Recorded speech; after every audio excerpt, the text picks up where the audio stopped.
Hello दोस्तों, expertise fact में आप लोगों का स्वागत है। Fact number 1, Edmond Halley's prediction.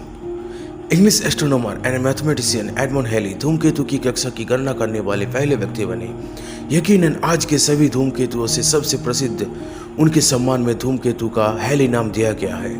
वो आइजैक न्यूटन के भी मित्र थे और उन्होंने गुरुत्वाकर्षण के सिद्धांतों के विकास में न्यूटन के साथ योगदान दिया, जिसने हमारे विज्ञान के आधुनिक युग को स्थापित करने में मदद की, आंशिक रूप से सभी संदेह को दूर करके कि हम एक ग्रह पर रहते हैं जो सूर्य के चारों ओर परिक्रमा करते हैं। लेकिन हेली के समय में लोगों को नहीं पता था कि धूमकेतु सूर्य द्वारा कक्षा में बंधे हुए ग्रहों की तरह ही है। वो नहीं जानते थे कि हेली जैसी कुछ धूमकेतु बार बार लौटते हैं। ऐसा माना जाता था कि धूमकेतु हमारे सौरमंडल से केवल एक ही बार गुजरते हैं। साल 1704 में हेली ऑक्सफोर्ड यूनिवर्सिटी में जियोमेट्री के प्रोफेसर बन गए थे। अगले वर्ष उन्होंने धूमकेतु के खगोल विज्ञान का एक सारांश प्रकाश किया है एक पुस्तक में। 1337 से 1698 तक देखे गए 24 धूमकेतु की व्याख्या है इस पुस्तक में।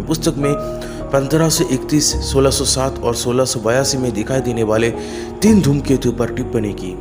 उन्होंने इन धूमकेतु की कक्षाओं की गणना न्यूटन के गुरुत्वाकर्षण और ग्रहों की गति के सिद्धांतों को उपयोग करते हुए कहा कि ये 3 धूमकेतु वास्तव में एक ही धूमकेतु होना चाहिए और हर 76वें साल के समय पर लौटता है। उन्होंने तब कहा, मैं भविष्यवाणी करने का साहस करता हूँ कि वर्ष 1758 में फिर से ये लौटेगा। हेली अपने भविष्यवाणी को सच होते हुए देखने के लिए जीवित नहीं रहा। उनकी मृत्यु के 16 साल बाद ठीक समय पर 1758 में धूमकेतु वापस लौट आया। वैज्ञानिक दुनिया और जनता चकित थी। ये पहला धूमकेतु था जिसका लौटने की भविष्यवाणी की गई थी। एडमंड हेली के सम्मान में इस धूमकेतु को हेली कहा जाता है।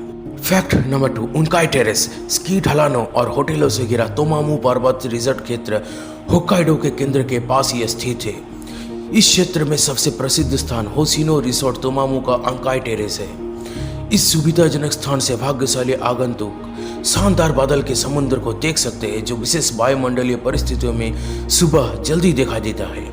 इस बादल की समुद्र, जिसे जापानी भाषा में उंकाई कहा जाता है, जिसे यहाँ बहुत करीब से देखा जा सकता है और लगभग छुआ भी जा सकता है, क्योंकि इस दृश्य को देखने के लिए 1088 की उंकाई टेरेस एक आदर्श ऊंचाई है, एक मनोरम जापानी पेंटिंग की तरह। खुले क्षेत्र के पहाड़ पर बादल के समुद्र को जब लहरों की तरह गिरते हुए देखेंगे तो चकित होना तय है।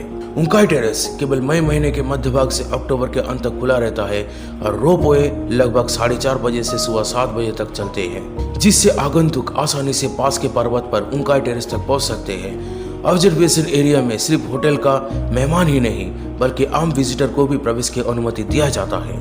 टेरेस पे आप फ्री में योग व्यायाम भी कर सकते हैं।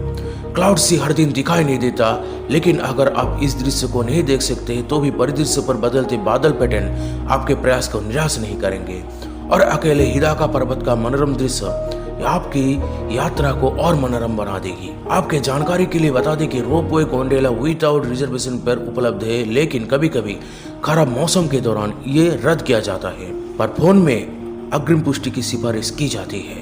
Fact number 3, the 3 whale rock हिनसेमवान, जिसका अर्थ है 3 व्हेल रॉक, एक 75 मिलियन वर्ष पुरानी चट्टान है जो पहाड़ों से बाहर निकलता है। थाईलैंड की म्यांगबियांगकोंग जिले में यह स्थित है। इसका नाम इसलिए दिया गया क्योंकि सही नजरिए से ये व्हेल के परिवार जैसा दिखता है। पगडंडियों के एक व्यापक नेटवर्क द्वारा पहुंचा जा सकता है। इन प्रभावशाली पत्थर लेविस्तान पे एक छोटा सा शहर एक लुभावनीय याद बना देता है।